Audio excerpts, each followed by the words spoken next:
A Christmas Carol, written by Charles Dickens.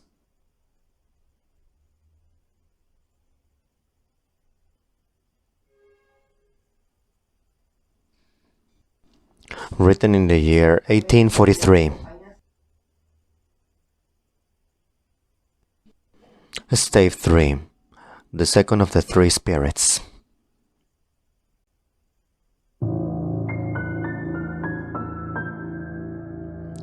Awakening in the middle of a prodigiously tough snore and sitting up in bed to get his thoughts together, Scrooge had no occasion to be told that the bell was again upon the stroke of 1.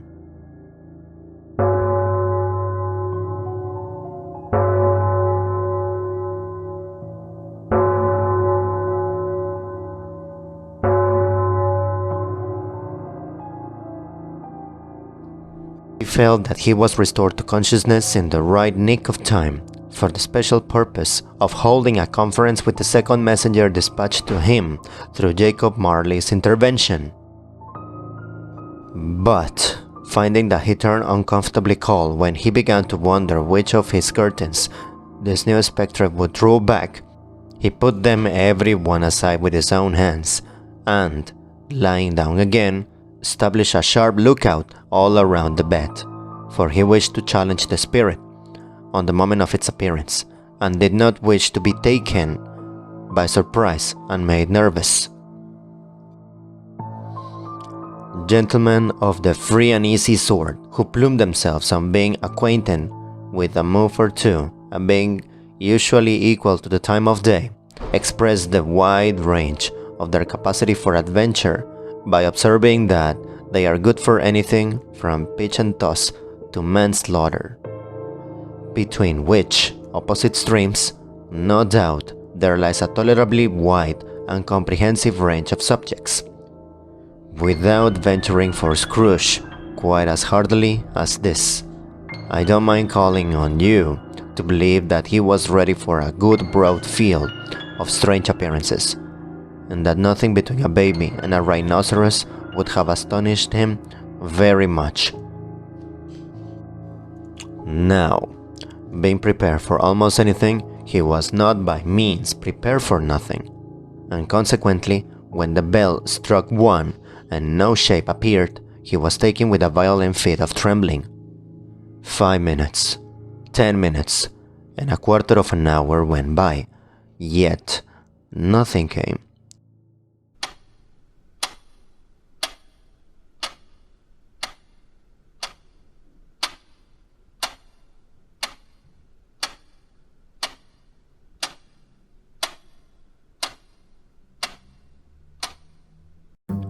All this time he lay upon his bed, the very core and center of a blaze of ruddy light, which streamed upon it when the clock proclaimed the hour, and which, being only light, was more alarming than a dozen ghosts, as he was powerless to make out what it meant, or would be at, and was sometimes apprehensive that he might be at that very moment an interesting case of a spontaneous combustion, without having the consolation of knowing it.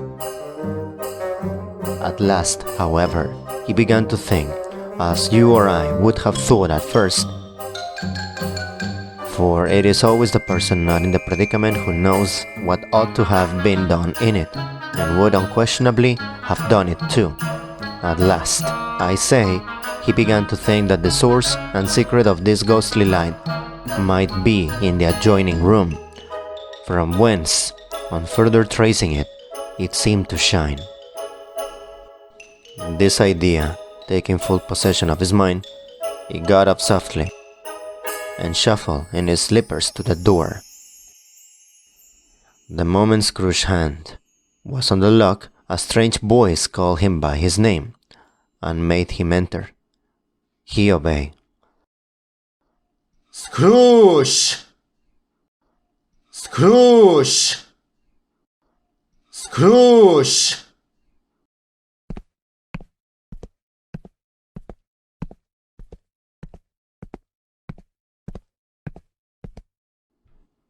It was his own room. There was no doubt about it, but it had undergone a surprising transformation. The walls and ceiling were so hung with living green that it looked a perfect groove, from every part of which bright gleaming berries glistened. The crisp leaves of holly, mistletoe, and ivy reflected back the light, as if so many little mirrors had been scattered there, and such a mighty blaze went roaring up the chimney as that dull petrification of a hearth had never known in Scrooge's time, or Marley's, or for many and many winter seasons gone. Heaped upon the floor to form a kind of throne, where turkeys, geese, game, poultry, brawn, great joints of meat, sucking pigs, long breads of sausages, mince pies, plum puddings, barrels of oysters, red-hot chestnuts, cherry-cheeked apples, juicy oranges, luscious pears, immense 12 cakes, and seething bowls of punch, that made the chamber dim with their delicious steam. In easy state upon this couch there sat a jolly giant, glorious to see, who bore a glowing torch, in shape not unlike Plenty's horn, and held it up, high up, to shed its light on Scrooge as he came peeping round the door.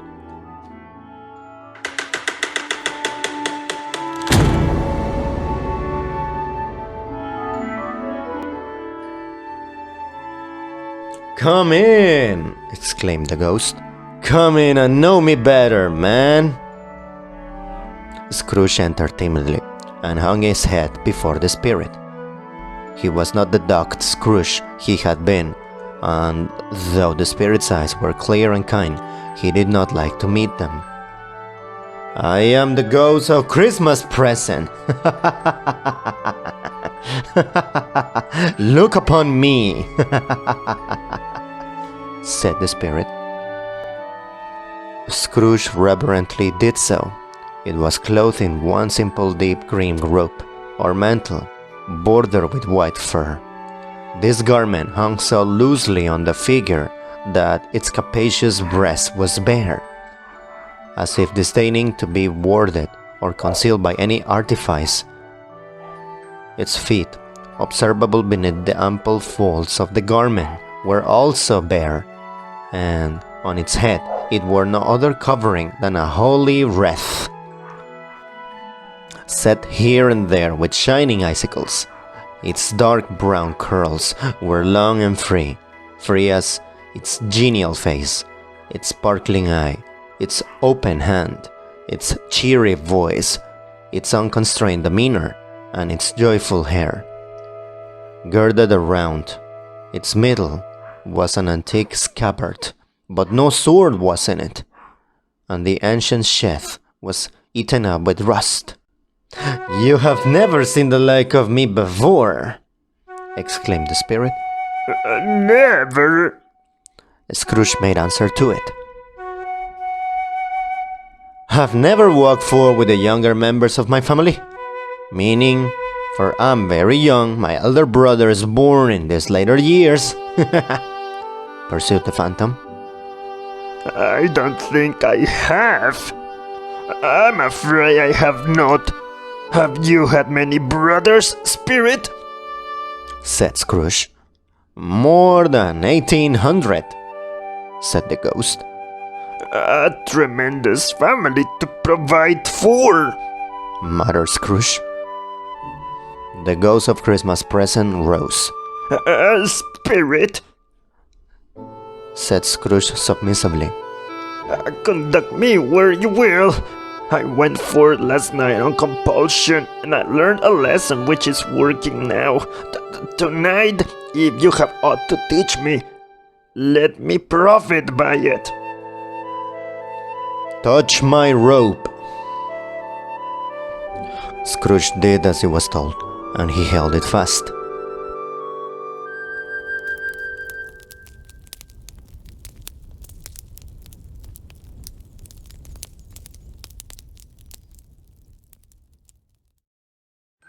Holly, mistletoe, red berries, ivy, turkeys, geese, game, poultry, brawn, meat, pigs, sausages, oysters, pies, puddings, fruit, and punch all vanished instantly.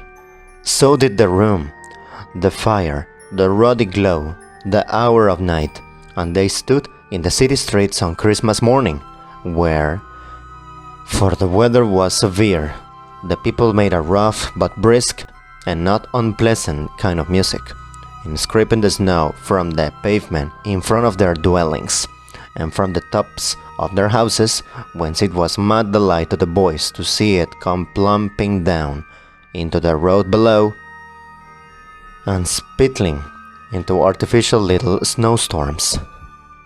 The house fronts looked black enough, and the windows blacker, contrasting with the smooth white sheet of snow upon the roofs, and with the dirtier snow upon the ground, which last deposit had been plowed up in deep furrows by the heavy wheels of carts and wagons, furrows that cross and recross each other over hundreds of times, where the great streets branched off and made intricate channels hard to trace in the thick yellow mud and icy water. The sky was gloomy, and the shortest streets were choked up with a dingy mist, half thawed, half frozen, whose heavier particles descended in a shower of sooty atoms, as if all the chimneys in Great Britain had, by one consent, caught fire, and were blazing away to their dear hearts' content. There was nothing very cheerful in the climate or the town, and yet was there an air of cheerfulness abroad that the clearest summer air and the brightest summer sun might not have endeavored to diffuse in vain. For the people who were shoveling away on the housetops were jovial and full of glee, calling out to one another from the parapets, and now and then exchanging a facetious snowball, better-natured missile far than many wordy jest, laughing heartily if it went right, and not less heartily if it went wrong. The poulterer's shop were still half open, and the fruiterers were radiant in their glory. There were great, round, pot-bellied baskets of chestnuts, shaped like waistcoats of jolly old gentlemen, lolling at the doors and tumbling out into the streets in their apologetic opulence. There were ruddy, brown-faced, broad-girthed Spanish onions, shining in the fatness of their growth like Spanish friars, and winking from their shelves in wanton slyness at the girls as they went by, and glanced demurely at the hung-up mistletoe. There were pears and apples clustered high in blooming pyramids.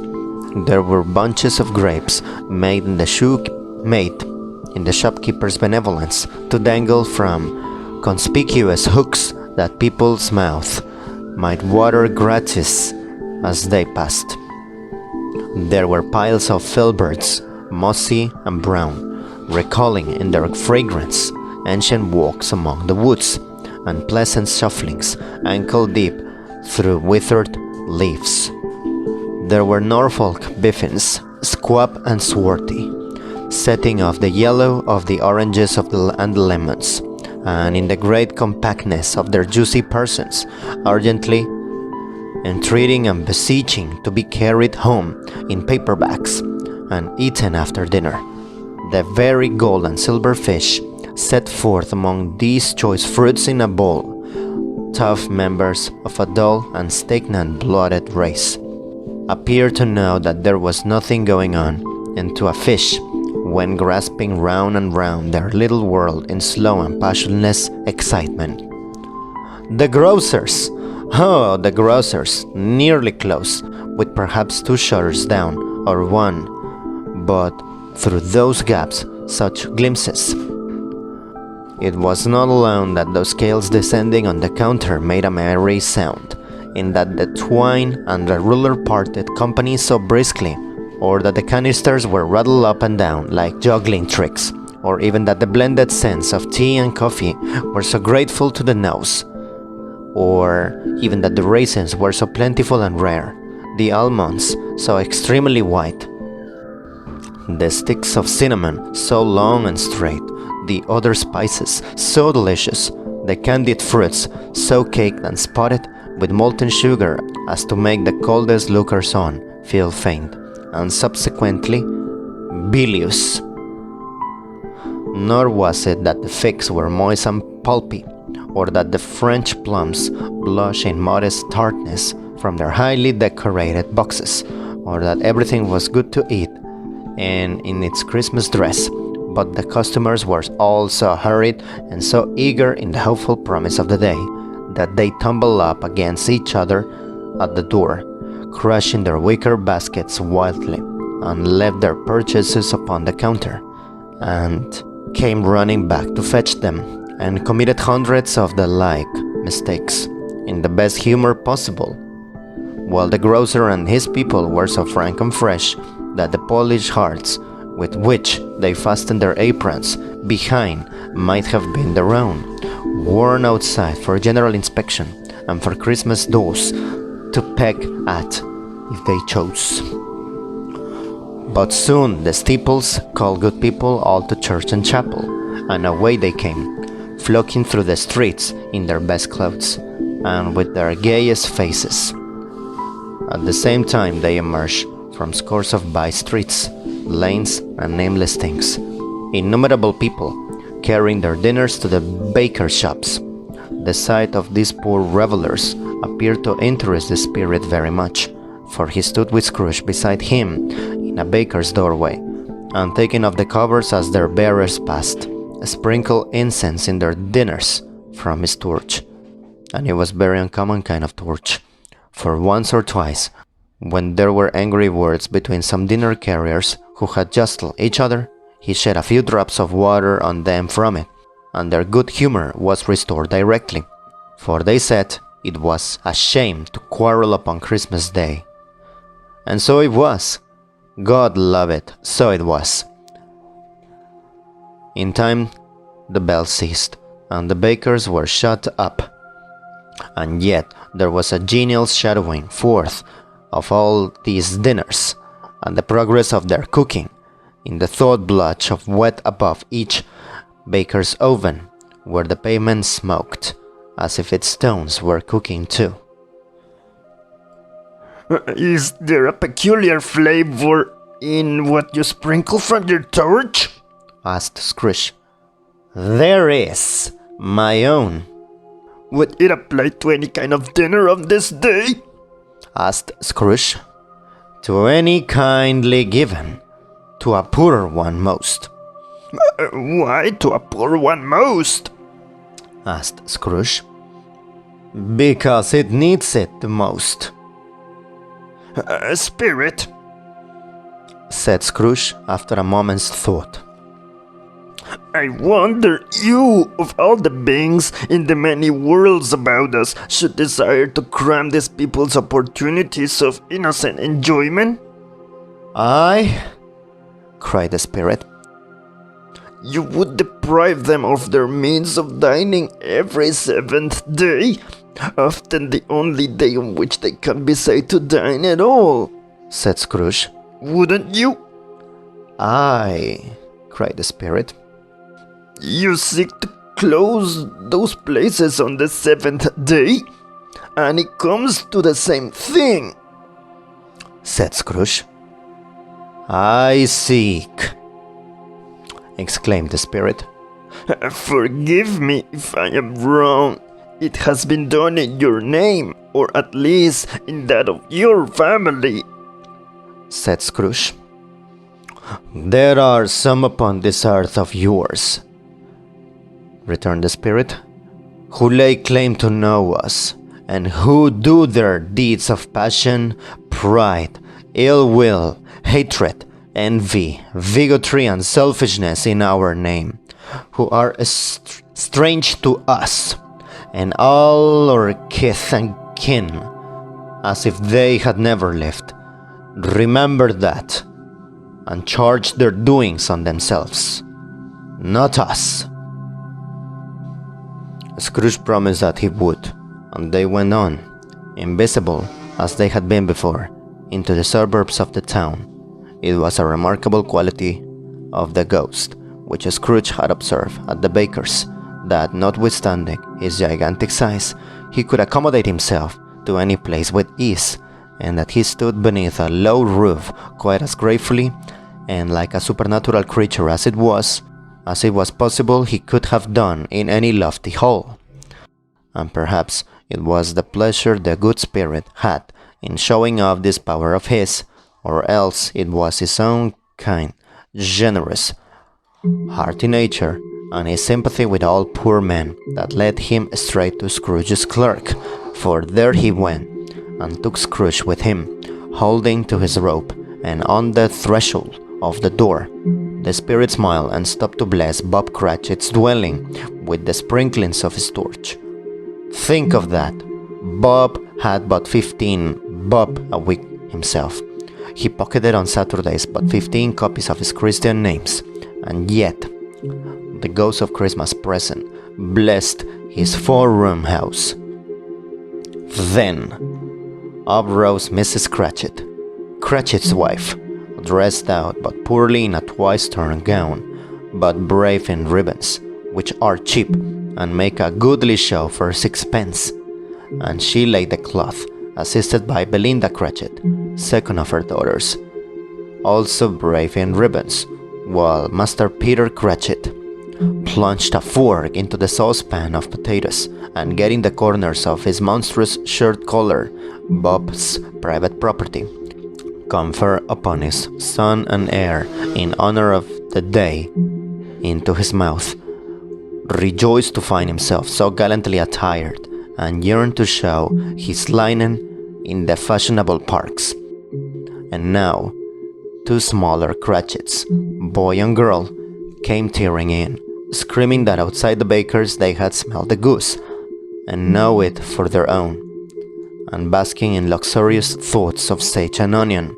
These young Cratchits danced about the table, exalted Master Peter Cratchit to the skies, while he, not proud although his colors nearly choked him, blew the fire until the slow potatoes, bubbling up, knocked loudly at the saucepan lit to be let out and peeled.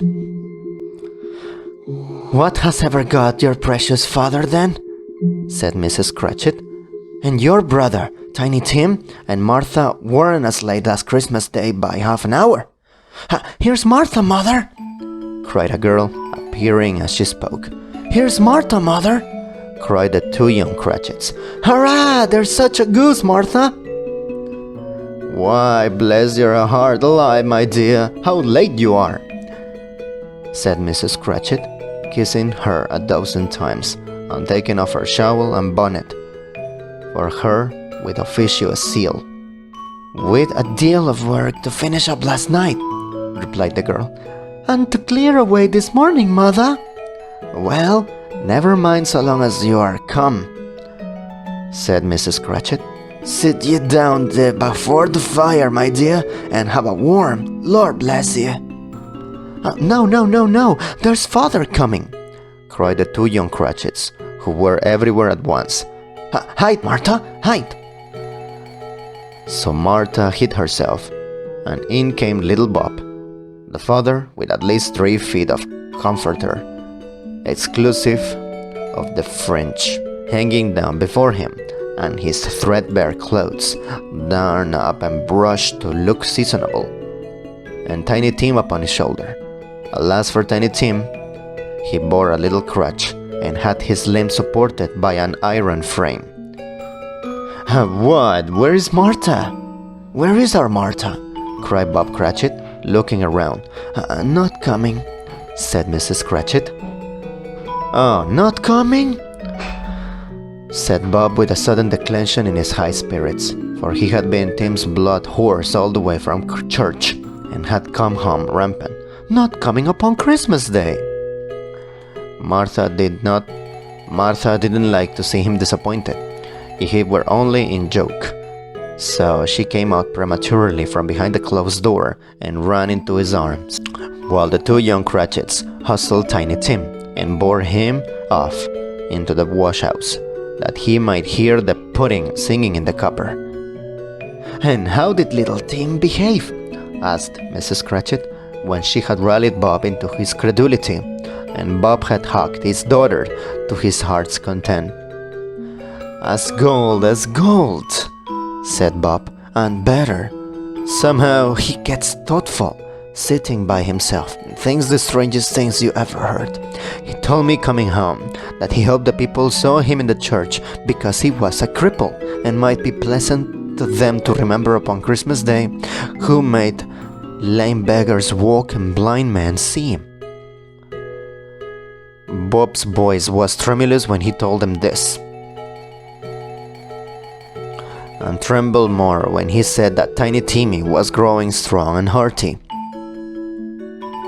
His active little crutch was heard upon the floor, and back came Tiny Tim before another word was spoken, escorted by his brother and sister to his stool beside the fire, and while Bob, turning up his cuffs, as if, poor fellow, they were capable of being made more shabby, compounded some hot mixture in a jug with gin and lemons, and stirred it round and round, and put it on the hob to simmer.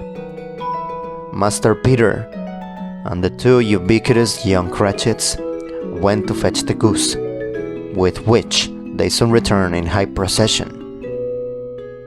Such a hustle ensued that you might have thought a goose the rarest of all birds, a feather phenomenon, to which a black swan was a matter of course, and in truth it was something very like in the house. Mrs. Cratchit made the gravy ready beforehand in a little saucepan, hissing hot. Master Peter mashed the potatoes with incredible vigor. Miss Belinda sweetened up the applesauce. Martha dusted the hot places. Bob took Tiny Tim beside him in a tiny corner at the table. The two young Cratchits set chairs for everybody, not forgetting themselves, and mounting guard upon them posts, crammed spoons into their mouths, lest they should shriek for goose before their turn came to be helped. At last, the dishes were set on, and grace was set. It was succeeded by a breathless pause, as Mrs. Cratchit, looking slowly all along the carving knife, prepared to plunge it into the breast. But when she did, and when the long-expected gush of stuffing issued forth, one murmur of delight arose all around the board, and even Tiny Tim, excited by the two young Cratchits, beat on the table with the handle of his knife, and feebly cried, "Hurrah! There was never such a goose." Bob said he didn't believe there ever was such a goose cooked. Its tenderness and flavor, size and cheapness were the themes of universal admiration. Egged out by applesauce and mashed potatoes, it was a sufficient dinner for the whole family. Indeed, as Mrs. Cratchit said with great delight, surveying one small atom of a bone upon the dish, they hadn't ate it all at last, yet everyone had had enough, and the youngest Cratchits in particular were steeped in sage and onion to the eyebrows. But now, the plates being changed by Miss Belinda, Miss Cratchit left the room alone, too nervous to bear witness, to take the pudding up and bring it in.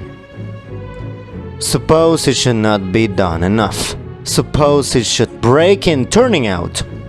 Suppose somebody should have got over the wall of the backyard and stolen it while they were merry with the goose, a supposition at which the two young Cratchits became livid.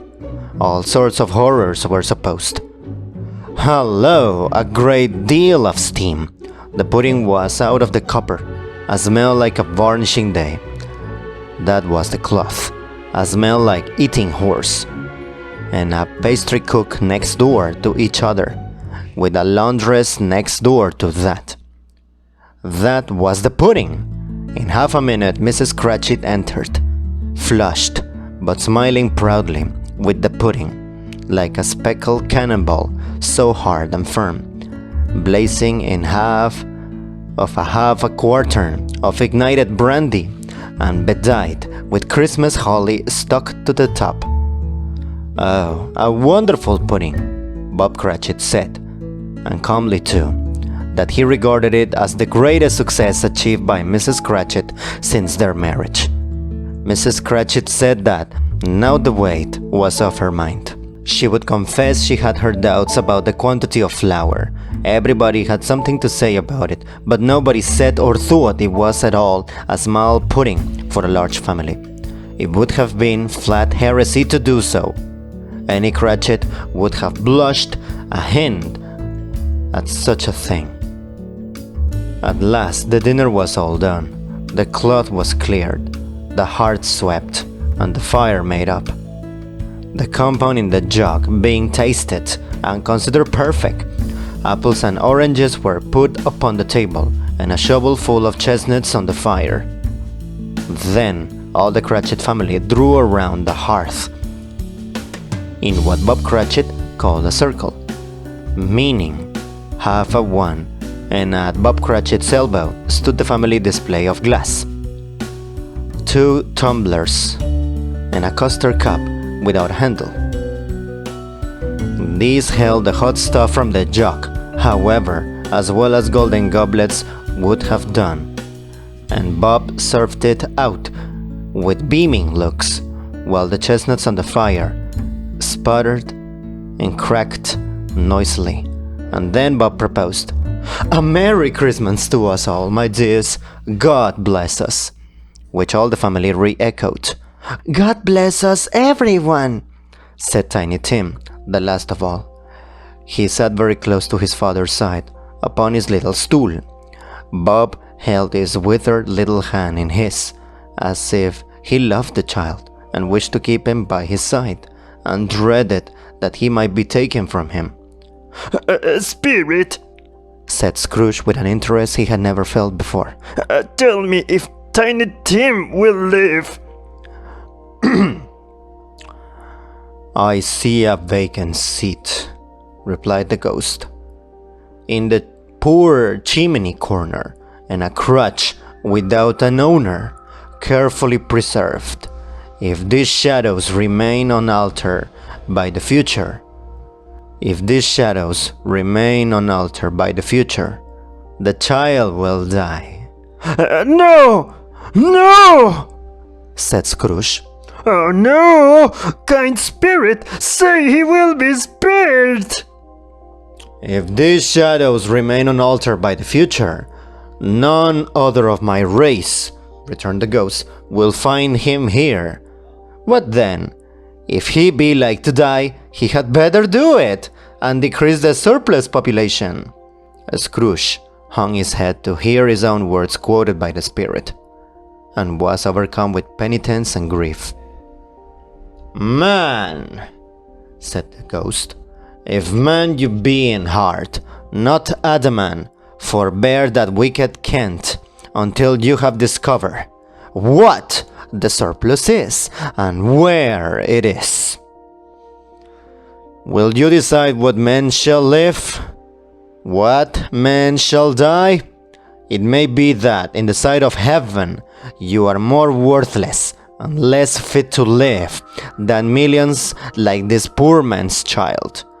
Oh God, to hear the insect on the leaf pronouncing on the too much life among his hungry brothers in the dust." Scrooge bent before the ghost's rebuke, and trembling cast his eyes upon the ground, but he raised them speedily on hearing his own name.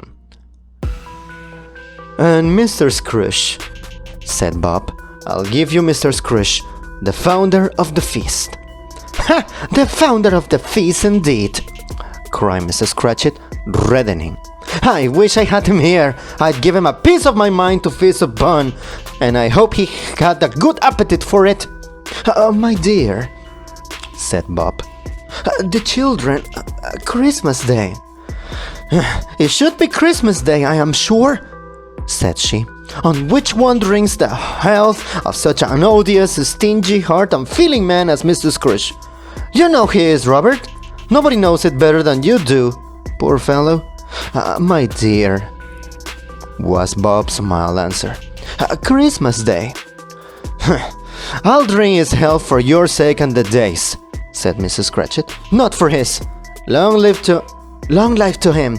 A Merry Christmas and a Happy New Year. He'll be very merry and very happy, I have no doubt." The children drank the toast after her.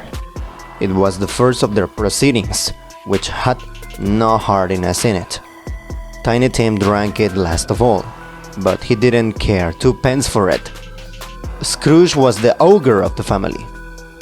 The mention of his name cast a dark shadow on the party, which was not dispelled for full 5 minutes. After it had passed away, they were 10 times merrier than before, from the mere relief of Scrooge the Baleful being done with.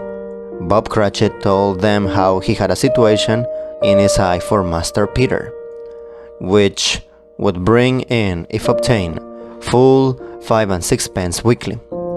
The two young Cratchits laughed tremendously at the idea of Peter's being a man of business, and Peter himself looked thoughtfully at the fire from between his collars, as if he were deliberating what particular investments he should favor when he came into the receipt of that bewildering income. Martha, who was a poor apprentice at a milliner's, then told them what kind of work she had to do, and how many hours she worked at a stretch, and how she meant to lie abed tomorrow morning for a good long rest.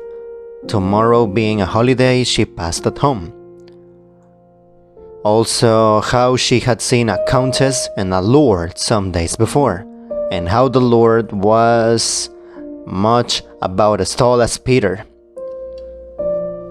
At which Peter pulled up his collar so high that you couldn't have seen his head if you had been there. All this time the chestnuts and the jug went around and around, and by they had a song about a lost child traveling in the snow from Tiny Tim, who had a plaintive little voice, and they sang it very well indeed. There was nothing of high mark in this. They were not a handsome family. They were not well dressed. Their shoes were far from being waterproof. Their clothes were scanty, and Peter might have known at the very, and very likely did, the inside of a pawnbroker's. But they were happy, grateful, pleased with one another, and contented with the time.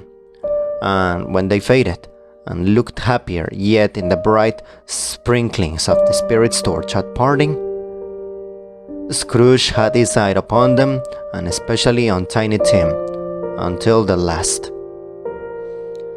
By this time it was getting dark and snowing pretty heavily, and as Scrooge and the spirit went along the streets, the brightness of the roaring fires in kitchens, parlors, and all sorts of rooms was wonderful.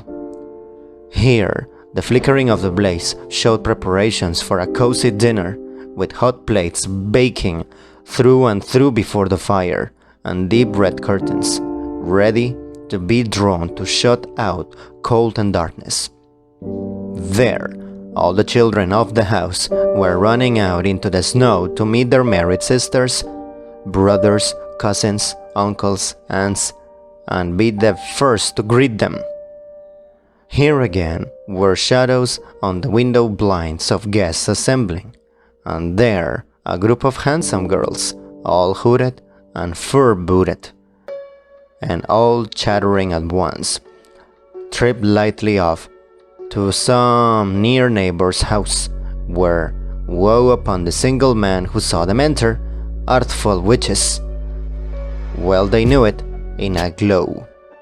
But if you had judged from the numbers of people on their way to friendly gatherings, you might have thought that no one was at home to give them welcome when they got there, instead of every house expecting company and piling up its fires half chimney high.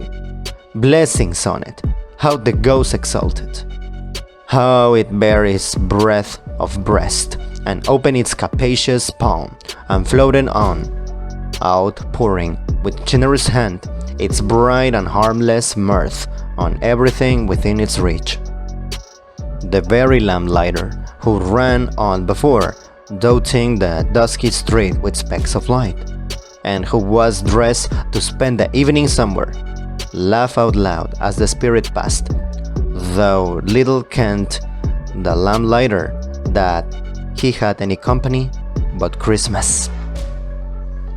And now, without a word of warning from the ghost, they stood upon a bleak and desert moor, where monstrous masses of root stone were cast about, and as though it were the burial place or giants, and water spread itself wheresoever it listed, or would have done so, but for the frost that held it prisoner.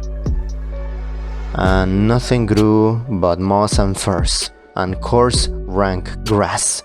Down to the west the setting sun had left a streak and fiery red, which glared upon the desolation for an instant, like a sullen eye, and frowning lower, lower, lower yet, was lost in the thick gloom of darkest night. What place is this? Asked Scrooge. A place where miners live, who labor in the bowels of the earth, returned the spirit. But they know me. See! A light shone from the window of a hut, and swiftly they advanced towards it, passing through the wall of mud and stone. They found a cheerful company assembled round a glowing fire, an old man and woman, with their children, and their children's children, and another generation beyond that, all decked out gaily in their holiday attire. The old man, in a voice that seldom rose above the howling of the wind upon the barren waste, was singing them a Christmas song. It had been a very old song when he was a boy, and from time to time they all joined in the chorus. So surely, as they raised their voices, the old man got quite blithe and loud, and so surely as they stopped, his vigor sank again. The spirit did not tarry there. The spirit did not tarry here, but bade Scrooge hold his rope, and passing on above the moor, sped whither? Not to see. Not to see. To see. To Scrooge's horror, looking back, he saw the last of the land, a frightful range of rocks behind them, and his ears were deafened by the thundering of water as it rolled and roared and raged among the dreadful caverns it had worn and fiercely tried to undermine the earth. Built upon a dismal reef of sunken rocks, some league or so from shore, on which the waters chafed and dashed the wild year through, there stood a solitary lighthouse. Great heaps of seaweed clung to its base, and storm birds, born of the wind, one might suppose, as seaweed of the water, rose and fell about it, like the waves they skimmed. But even here, two men who watched the light had made a fire that, through the loophole of in the thick stone wall, shed out a ray of brightness on the awful sea. Joining their horny hands over the rough table at which they sat, they wished each other a Merry Christmas in their can of grog, and one of them, the elder too, with his face all damaged and scarred with hard weather, as the figurehead of an old ship might be, struck up a sturdy song that was like a gale in itself. Again, the ghost sped on, above the black and heaving sea, on, until being far away, as he told Scrooge, from any shore, they lighted on a ship. They stood beside the helmsman at the wheel, the lookout in the bow, the officers who had the watch, dark, ghostly figures in their several stations. But every man among them hummed a Christmas tune, or had a Christmas thought, or spoke below his breath to his companion of some bygone Christmas day, with homeward hopes belonging to it, and every man on board, waking or sleeping, good or bad, had had a kinder word for one another on that day than on any day in the year, and had shared some extent in its festivities, and had remembered those he cared for at a distance, and had known that they had delighted to remember him. It was a great surprise to Scrooge, while listening to the moaning of the wind, and thinking what a solemn thing it was to move on through the lonely darkness, over an unknown abyss whose depths were secrets as profound as death. It was a great surprise to Scrooge, while thus engaged, to hear a hearty laugh. It was a much greater surprise to Scrooge to recognize it as his own nephew's, and to find himself in a bright, dry, gleaming room, with the spirit standing smiling by his side, and looking at the same nephew with approving affability.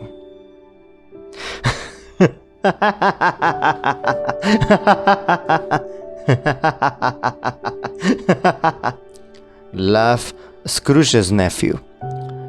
If you should happen, by any unlikely chance, to know a man more blessed in a laugh than Scrooge's nephew, all I can say is, I should like to know him too. Introduce him to me, and I'll cultivate his acquaintance.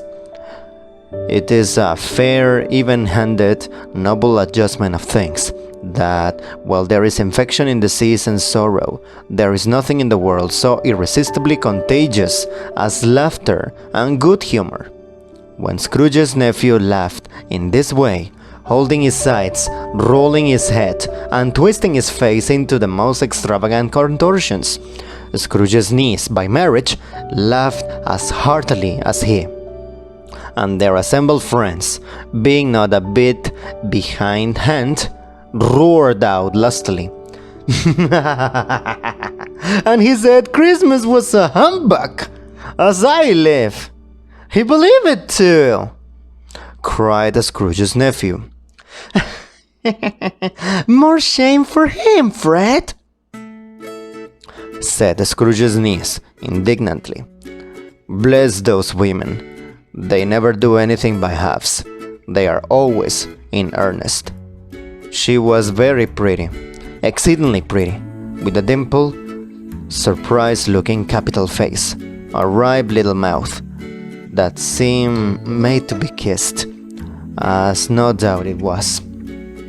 All kinds of good little dots about her chin that melted into one another when she laughed, and the sunniest pair of eyes you ever saw in any little creature's head. Altogether, she was what you would have called provoking, you know, but satisfactory too. Oh, perfectly satisfactory. He's a comical old fellow, said Scrooge's nephew. And that's the truth. He's a comical old fellow. That's the truth. And not so pleasant as he might be. However, his offenses carry their own punishment, and I have nothing to say against him, said Scrooge's nephew. I'm sure he's very rich, Fred. At least you always tell me so, hinted Scrooge's niece. What of that, my dear? His wealth is of no use to him. He don't do any good with it. He don't make himself comfortable with it. He hasn't the satisfaction of thinking that he is ever going to benefit us with it, said Scrooge's nephew. I have no patience with him, observed Scrooge's niece. Scrooge's niece's sisters and all the older ladies expressed the same opinion. Oh, I have, and I am very sorry for him. I couldn't be angry with him if I tried. who suffers by his will whims. Himself anyways. Himself always. Here he takes it into his head to dislike us, and he won't come and dine with us. What's the consequence? He don't lose much of a dinner. Indeed. I think he loses a very good dinner.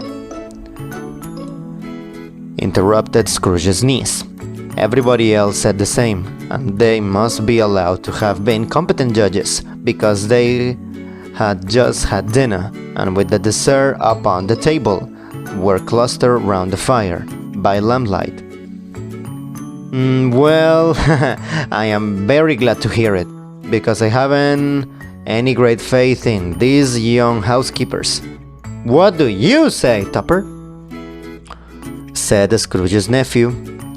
Tupper had clearly got his eye upon one of Scrooge's niece's sisters, for he answered that a bachelor was a wretched outcast, who had no right to express an opinion on the subject, whereas Scrooge's niece's sister, the plump one with the lace tucker, not the one with the roses, blushed. Do go on, Fred. Do go on, Fred. He never finishes what he begins to say. He is such a ridiculous fellow, said Scrooge's niece, clapping her hands. Scrooge's nephew revelled in another laugh, and as it was impossible to keep the infection off, though the plump sister tried hard to do it with aromatic vinegar, his example was unanimously followed.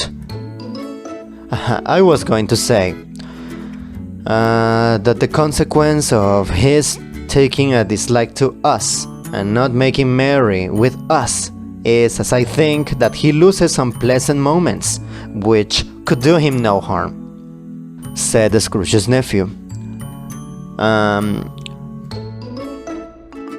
I am sure he loses pleasanter companions that he can find in his own thoughts, either in his moldy old office or his dusty chambers. I mean to give him the same chance every year, whether he likes it or not, for I pity him. He may rail at Christmas till he dies, but he can't help thinking better of it.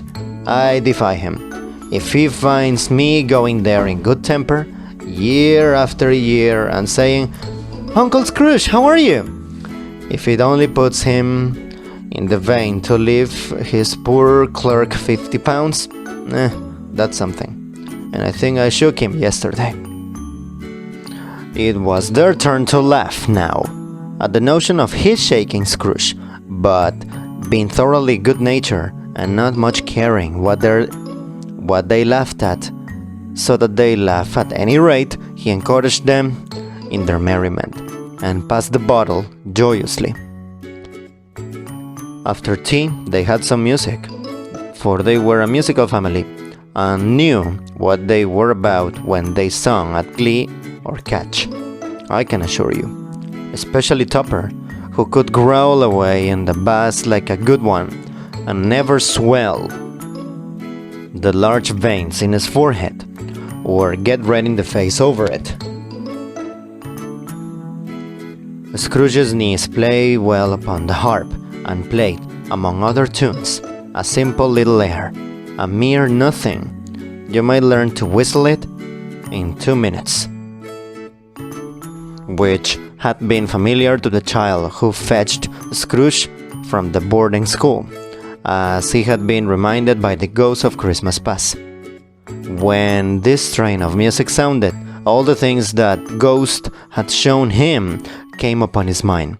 He softened more and more, and thought that if he could have listened to it often, years ago, he might have cultivated the kindness of life for his own happiness with his own hands, without resorting to the sexton's spade that buried Jacob Marley. But they didn't devote the whole evening to music. After a while, they played at forfeits, for it is good to be children sometimes, and never better than at Christmas, when its mighty founder was a child himself. Stop. There was first a game of blind man's buff. Of course there was. and I no more believe Topper was really blind than I believe he had eyes in his boots. My opinion is that it was a dumb thing between him and Scrooge's nephew, and that the ghost of Christmas present knew it. The way he went after that plump sister in the lace tucker was an outrage on the credulity of human nature, knocking down the fire irons, tumbling over the chairs, bumping up against the piano, smothering himself amongst the curtains. Wherever she went, there went he. He always knew where the plump sister was. He wouldn't catch anybody else. If you had fallen up against him, as some of them did, on purpose, he would have made a feint of endeavoring to seize you, which would have been an affront to your understanding, and would instantly have sidled off in the direction of the plump sister. She often cried out that it wasn't fair, and it really was not. But when at last he caught her, when in spite of all her silken rustlings and her rapid flutterings past him, he got her into a corner whence there was no escape, then his conduct was the most execrable. For his pretending not to know her, his pretending that it was necessary to touch her headdress, and further to assure himself of her identity by pressing a certain ring upon her finger and a certain chain about her neck, was vile, monstrous. No doubt she told him her opinions of it when another blind man being in office, they were so confidential together behind the curtains. Scrooge's niece was not one of the blind man's buff party, but was made comfortable with a large chair and a footstool, in a snug corner where the ghost and Scrooge were close behind her, but she joined in the forfeits, and laughed her love to admiration with all the letters of the alphabet. Likewise, at the game of how, when, and where, she was very great, and to the secret joy of Scrooge's nephew, beat her sisters hollow, though they were sharp girls too, as Topper could have told you. There might have been 20 people there, young and old, but they all played, and so did Scrooge, for, wholly forgetting, in the interest he had in what was going on, that his voice made no sound in their ears. He sometimes came out with his guess quite loud, and very often guessed right. 2 for the sharpest needle, best Whitechapel, warranted not to cut in the eye, was not sharper than Scrooge, blunt as he took it in his head to be. The ghost was greatly pleased to find him in this mood, and look upon him with such favor, that he begged like a boy to be allowed to stay until the guests departed, but this the spirit said could not be done. Here's a new game. Half an hour, spirit, only one. Here's a new game. Only half hour, spirit, only one, said Scrooge. It was a game called Yes and No, where Scrooge's nephew had to think of something and the rest must find out what. He only answering to their questions yes or no, as the case was. The brisk fire of questioning to which he was exposed elicited from him that he was thinking of an animal, a live animal, rather a disagreeable animal, a savage animal, an animal that growled and grunted sometimes, and talked sometimes, and lived in London, and walked about the streets, and wasn't made a show of, and wasn't led by anybody, and didn't live in a menagerie, and was never liked in a market, and was not a horse or an ass, or a cow, or a bull, or a tiger, or a dog, or a pig, or a cat, or a bear? At every fresh question that was put to him, his nephew burst into a fresh roar of laughter, and was so inexpressibly tickled that he was obliged to get up off the sofa and stamp. At last the plump sister, falling into a similar state, cried out, Oh, I have found it out! I have found it out! I know what it is, Fred! I know what it is! Oh, well, what is it? Cried Fred. It's your Uncle Scrooge! Which it certainly was.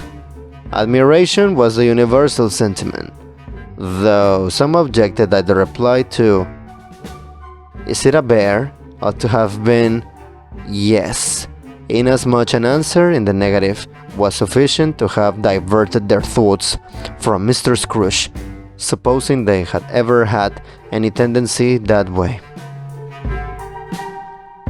It has given us plenty of merriment, I'm sure, and it would be ungrateful not to drink to his health. Here's a glass of mulled wine ready to our hand at the moment, and I must say, Uncle Scrooge, said Fred. Well, Uncle Scrooge, they cried. A Merry Christmas and a Happy New Year to the old man, whatever he is. He wouldn't take it from me, but may he have it nevertheless, Uncle Scrooge, said Scrooge's nephew. Uncle Scrooge had imperceptibly become so gay and light of heart that he would have pledged the unconscious company in return, and thanked them in an audible speech if the ghost had given him time. But the whole scene passed off in the breath of the last words spoken by his nephew, and he and the spirit were again up upon their travels. Much they saw, and far they went, and many homes they visited, but always with a happy end.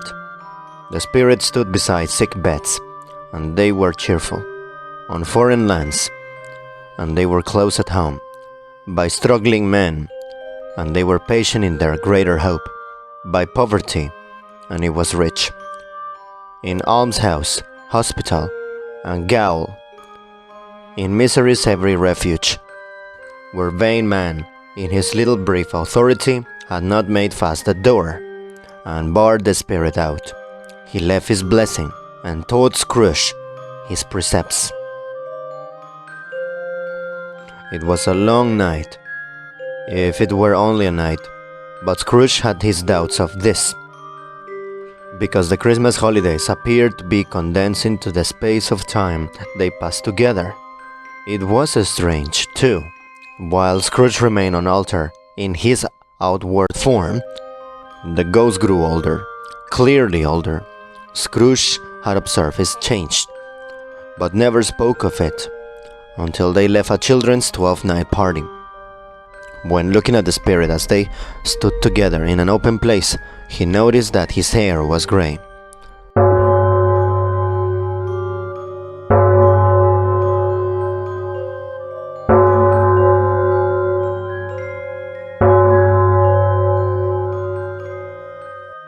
Are spirits' lives so short? Asked Scrooge. My life upon this globe is very brief.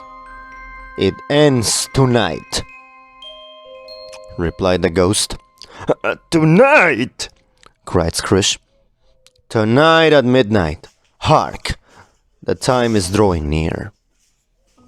The chimes were ringing, the 11:03 in that moment. Forgive me if I am not justified in what I asked, but I see something strange and not belonging to yourself protruding from your skirts. Is it a foot or a claw? Said Scrooge, looking intently at the spirit's robe. It might be a claw, for the flesh there is upon it. Look here, was the spirit's sorrowful reply.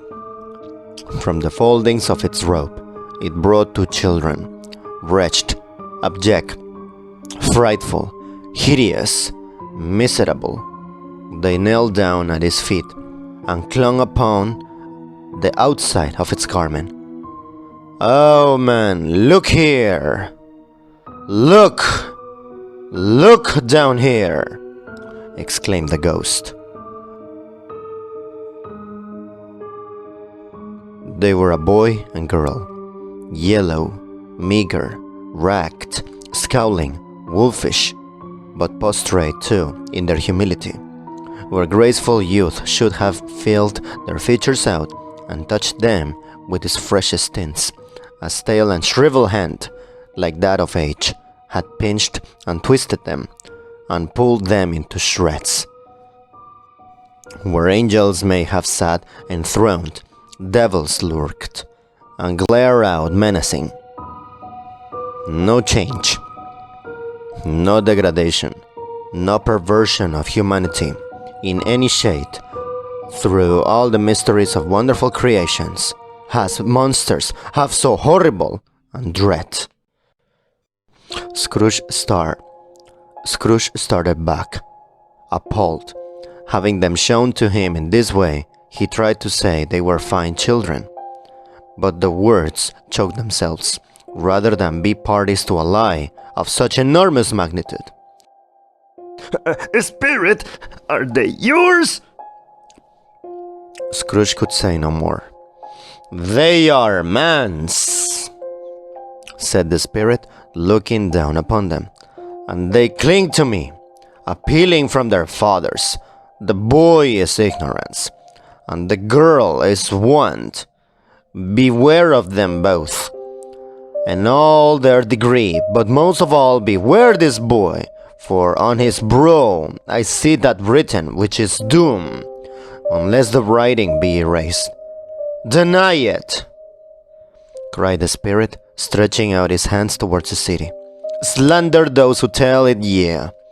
Admit it for your factious purpose, and make it worse, and bite the end. Have they no refuge or resource? Cried Scrooge. Are there no prisons? Said the spirit, turning on him for the last time with his own words. Are there no workhouses?